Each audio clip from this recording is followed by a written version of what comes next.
आज वीडियो नहीं बनाऊंगा, आज बात करूंगा। और ऐसा इसलिए बोल रहा हूं क्योंकि आज का विषय स्वास्थ्य से जुड़ा हुआ है और स्वास्थ्य के लिए एक ऐसी अद्भुत जानकारी दूंगा कि अगर आपने इसको अपने जीवन में अपना लिया, इस वीडियो को पूरा देखकर समझ कर, और 1 महीना अगर आपने इसको कर लिया तो आप अपने शरीर में बदलाव जरूर देखेंगे। और अगर 6 महीने कर लिया तो मैं 100% श्योर हूं, 100% मुझे विश्वास है कि आप अपने शरीर में हैरान कर देने वाले बदलाव जरूर देखेंगे।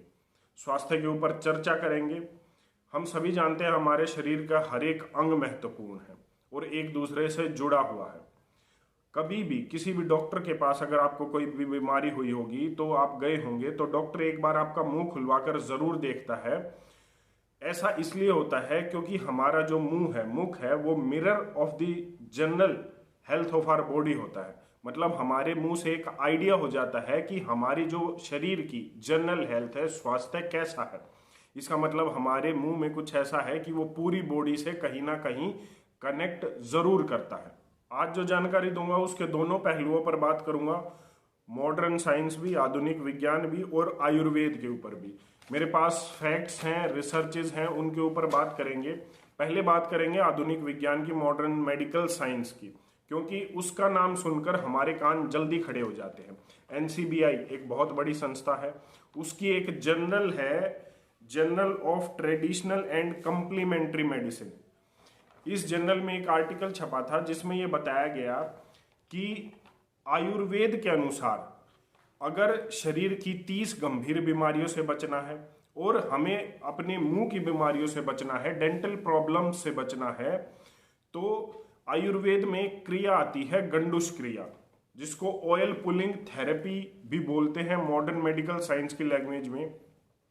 ये ऑयल पुलिंग थेरेपी बहुत ही ज्यादा कारगर है। और जैसा कि ये जो आर्टिकल है, जो एनसीबीआई संस्था है, ऑफिशियल संस्था, आप गूगल कर सकते हैं, ये उस आर्टिकल में लिखा हुआ है जो मैं अभी आपको बता रहा हूं। इसमें बताया गया है, इसमें लिखा है बकायदा कि ये जो ऑयल पुलिंग थेरेपी है ये एक एंशियंट इंडिया का, प्राचीन भारत की एक ट्रेडिशनल थेरेपी है जिसका वर्णन चरक संहिता और सुश्रुत संहिता में है। ये आयुर्वेद के दोनों ग्रंथ हैं जो स्वास्थ्य के ऊपर बात करते हैं। एनसीबीआई इनको कोट करती है। तो इन दोनों में एक क्रिया का उल्लेख किया गया है, वो है गंडूस क्रिया, जिसको मॉडर्न मेडिकल साइंस में, जैसा मैंने बताया, ऑयल पुलिंग थेरेपी बोलते हैं। अब एनसीबीआई संस्था कहती है इस जर्नल के आर्टिकल के थ्रू कि जैसा कि हम सब जानते हैं कि एंटीबायोटिक्स रेसिस्टेंस बढ़ रहा है, एंटीबायोटिक दवाएं काम नहीं कर रही हैं और एलोपैथी की दवाइयों के साइड इफेक्ट्स हैं।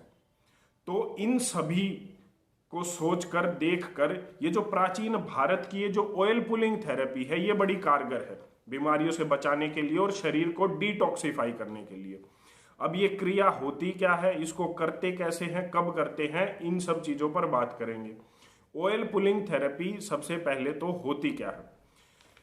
जितना बड़ा नाम है उतना बड़ा काम नहीं है, एक सिंपल काम है, लेकिन अगर कोई भी काम आसान है, सरल है, सिंपल है तो उससे उसकी महानता कम नहीं हो जाती। हम जिस प्रकार से मुंह में पानी लेकर कुल्ला करते हैं, गार्गल्स करते हैं, गरारे करते हैं, उसी प्रकार से ऑयल पुलिंग थेरेपी होती है। 1 चम्मच या 2 चम्मच हमें मुंह में तेल लेना है। कौन सा तेल? या तो तिल का तेल या नारियल का तेल। ये दोनों भी कैसे? शुद्ध कच्ची घानी का तेल होने चाहिए। ये शुद्ध होने चाहिए कहने का मतलब है, क्योंकि कच्ची घानी के तेल तो अब शायद मिलेंगे नहीं अधिकतर लोगों को, तो ये जितना शुद्ध हो सके उतना शुद्ध ये आप दोनों तेल ले लें, या तो तिल का तेल या नारियल तेल। अब कमेंट करके आप मुझे ये मत कहिएगा कि क्या मैं ये तेल इस्तेमाल कर सकता हूं, क्या वो वाला इस्तेमाल कर सकता हूं। मैं इन दोनों तेलों के अलावा कोई भी तेल रिकमेंड नहीं करता, क्योंकि मैं इन दोनों तेलों से ही ये क्रिया हर रोज करता हूं जो मैं खुद पर, अपने शरीर पर कर रहा हूं। इन दोनों तेल में से किसी को भी आप ले लीजिए, उसकी 1 या 2 चम्मच आप अपने मुंह में डालिए, मुंह बंद करके, जैसे हम कुल्ला करते हैं वैसे ही उसको फोर्सफुली अपने मुंह में इधर उधर हिलाइए, दांतों के बीच से जीभ के आसपास। ध्यान इतना रखना है कि हमें इसको अपने शरीर के अंदर नहीं लेकर जाना। इसको कम से कम, मैं कहूँ ये जो कुल्ला करने की प्रक्रिया है तेल से, इसको कम से कम शुरुआत में 10 मिनट तक हमें करना है। और उसके बाद हम जितना चाहे इसको समय के साथ बढ़ा सकते हैं, मतलब 15 मिनट, 20 मिनट, 25 मिनट, जितनी भी हमारा स्टेमिना बढ़ता जाए इसको हम करना जो है बढ़ा सकते हैं। अब इसके बाद क्या होगा, जब 10 मिनट बाद इसको करने के बाद जब हम बाहर निकालेंगे, थूकेंगे इसको, तो ये पूरी तरीके से वाइट हो जाएगा। इसमें शरीर के बैक्टीरियाज, टॉक्सिन्स होंगे जो हमारे शरीर में थे, और ये हमारे शरीर को डिटॉक्सिफाई कर देगा। अब इसमें 2 मत है, वो भी मैं आपको बता देता हूं। ये एलोपैथी के भी मत हैं और इसमें आयुर्वेद का अलग अलग मत आ जाता है इस बात पर। इन दोनों में कंट्रोवर्सी है, तो आप जो भी अपने हिसाब से मानना चाहे मान ले। मैं अपना व्यक्तिगत जो है सलाह मैं बता दूं।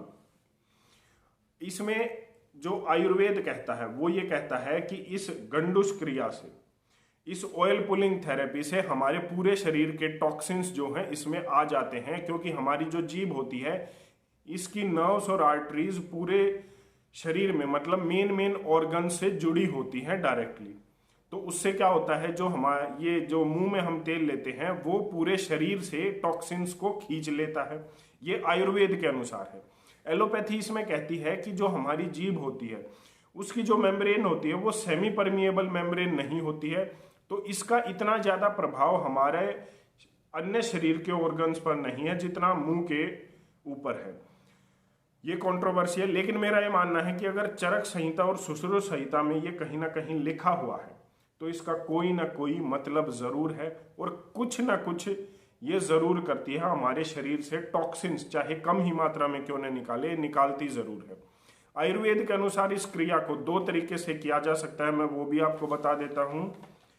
इसको कवाला ग्रह के नाम से भी किया जा सकता है, मतलब ये एक तरीका है जिसको नाम दिया गया है, और कवाला गंडुसा। इनमें फर्क क्या है, जो कवाला गंडुसा है उसमें पूरे मुंह को तेल से भर लेते हैं, और जैसे हम गरारे करते हैं गला खराब हो जाने पर, उस तरीके से इसको किया जा सकता है।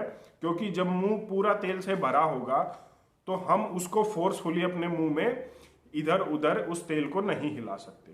एक तरीका ये हो गया। दूसरा है कवालाह ग्रह। इसमें 1 या 2 चम्मच हम तेल लेंगे और उसको फोर्सफुली हम अपने पूरे मुंह में घुमाएंगे, जैसा मैंने पहले बताया। आयुर्वेद के अनुसार 2 तरीके से क्रिया हो सकती है ये।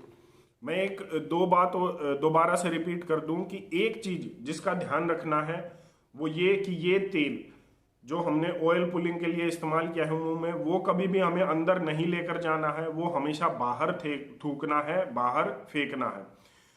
और दूसरी बात ये बता दूं कि इस क्रिया को हमेशा सुबह खाली पेट करना है। जब हम उठते हैं, अपने नित्य कर्मों से फ्री हो जाते हैं, फ्रेश हो जाते हैं, उसके बाद इसको करना है। और इसको करने के बाद हमेशा पानी से जो है कुल्ला करना है, या नमक के पानी से हमें कुल्ला करना है, ताकि पूर्ण रूप से हम अपने मुंह को साफ कर ले, कहीं भी जो है तेल चिपका हुआ ना हो हमारे मुंह में, क्योंकि उस तेल में कहीं ना कहीं बैक्टीरियाज और टॉक्सिन्स होते हैं, जो अगर हम बाद में अंदर लेकर जाएंगे तो हम पर थोड़ा बहुत दुष्प्रभाव जरूर डाल सकते हैं। इसके बाद काफी स्टडीज हैं जो और भी लिखी गई हैं, सभी को यहाँ बताना ठीक नहीं समझता। इसमें 1-2 चीजें जरूर बता देता हूँ कि एक स्टडी बताई गई है जिसमें कहा गया है कि क्लोरहेक्सिडिन जो माउथ वॉश आजकल हम इस्तेमाल करते हैं, उनके मुकाबले कोकोनट ऑयल से की हुई ऑयल पुलिंग थेरेपी ज्यादा कारगर है, क्योंकि क्लोरहेक्सिडिन जो है केमिकल इसमें इस्तेमाल होते हैं जिसमें ब्राउन स्टेनिंग होती है, मतलब दांत जो है पीले पड़ जाते हैं, और उसके साथ साथ ऑल्टर्ड टेस्ट सेंसेशन होता है, मतलब हमारे स्वाद के लिए जो ग्रंथियां होती हैं वो भी इफेक्ट होती है अगर हम क्लोरहेक्सिडिन माउथ वॉश ज्यादा लंबे समय तक करें। अगर हम oil pulling therapy coconut oil मतलब नारियल के तेल से करते हैं तो ऐसा कुछ साइड इफेक्ट नहीं होता है। इसके बाद एक और स्टडी है जिसमें कहा गया है कि जिंजाइवल इंडेक्स ऑफ प्लाक का स्कोर भी रिड्यूस हो जाता है अगर हम ऑयल पुलिंग थेरेपी करते हैं 30 डेज के लिए। अगर कोई डेंटिस्ट मेरी बात सुन रहा होगा तो उसको जल्दी समझ में आएगा। प्लाक इंडेक्स होता है हमारे दांतों पे जो पीलापन आ जाता है, जो चिपक जाता है, मैं कहूँ एक तरह से एक गंदगी, उसको प्लाक कहते हैं। वो हमारे जिंजाइवा मसूड़ों के आसपास और दांतों के बीच में जो जगह होती है वहां ये चिपक जाता है। उसका जो स्कोर होता है उसको भी ये कम करता है, मतलब दांतों की गंदगी को साफ करता है, मसूड़ों की गंदगी को साफ करता है, अगर 30 दिन हम अच्छे से ऑयल पुलिंग थेरेपी करें तो। कहने का मतलब ये है कि सर्टिफाइड है मॉडर्न मेडिकल साइंस से भी, और चरक संहिता और सुश्रुत संहिता में दोनों में इसका वर्णन है ऑयल पुलिंग थेरेपी का, और आयुर्वेद में वर्णन है इसका गंडूस क्रिया के नाम से। तो आप जिस भी जो है मॉडर्न मेडिकल साइंस को मानकर करें या आयुर्वेद को मानकर करें, ऑयल पुलिंग थेरेपी को करिए। और मेरा मानना है कि अगर आपने 1 महीने कर ली तो शरीर में बदलाव जरूर देखेंगे, और 6 महीने अगर आपने कर ली तो हैरान कर देने वाले बदलाव आपको अपने शरीर में जरूर दिखेंगे। मैं इसको हर रोज कर रहा हूं, ये मेरा पर्सनल एक्सपीरियंस है और मुझे बदलाव नजर आ रहे हैं, इसलिए मुझे लगा कि ये आपको शेयर करनी चाहिए, ये बात आपको बतानी चाहिए। वैसे तो मैंने सारी बातें क्लियर कर दी हैं, लेकिन फिर भी अगर ऐसी कोई बात रह गई हो या कोई सवाल हो तो आप कमेंट करके पूछ सकते हैं। और इस क्रिया को वीडियो देखने के बाद जरूर अपनाएं, क्योंकि व्यूज बढ़ाना या सब्सक्राइबर बढ़ाना हमारा लक्ष्य नहीं है। हमारा लक्ष्य है कि जो भी व्यक्ति इनको देखे वो जीवन में सकारात्मक बदलाव लेके आए, ताकि वो स्वस्थ रहे।